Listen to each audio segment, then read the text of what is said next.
లోక్సభ ఎన్నికల్లో మరిన్ని ఎక్కువ సీట్లు పొందేందుకు అవసరమైన చర్యలు ఏంటనే దానిపై కూడా ఇప్పటికే రాహుల్ దృష్టి సారించారు.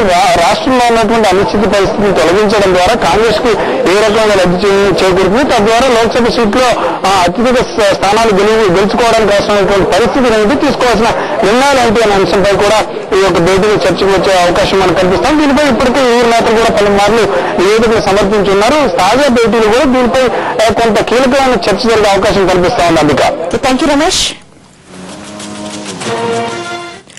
సికింద్రాబాద్ పద్మారావు నగర్ చెత్తకుప్పలో 2 తుపాకులు దొరికాయి. చెత్తకుప్పలో తుపాకులు బయటపడ్డ స్థానికంగా సంచలనం సృష్టించింది. విషయం తెలుసుకున్న పోలీసులు గన్స్ స్వాధీనం చేసుకున్నారు.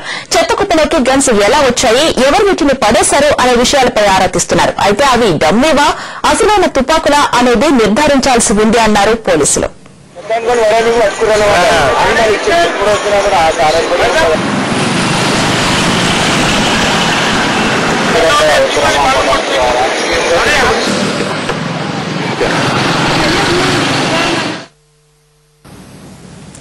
ఓ ఫ్యాక్టరీ యాజమాన్యం నిర్లక్ష్యం 2 ప్రాణాలు తీసింది. నెల్లూరు జిల్లా గూడూరు మండలం తాళిచెర్లలోని ఓ ఫ్యాక్టరీలో 2 పెద్ద గుంతలు తీశారు. తర్వాత వాటిని పోర్చకుండా వదిలేశారు. అటుగా వెళ్లిన 2 విద్యార్థులు ప్రమాదవశాత్తు అందులో పడి చనిపోయారు. యాజమాన్యం నిర్లక్ష్యమే 2 ప్రాణాలు తీసిందంటూ గ్రామస్తులు ఆ ఫ్యాక్టరీకి నిప్పు పెట్టారు.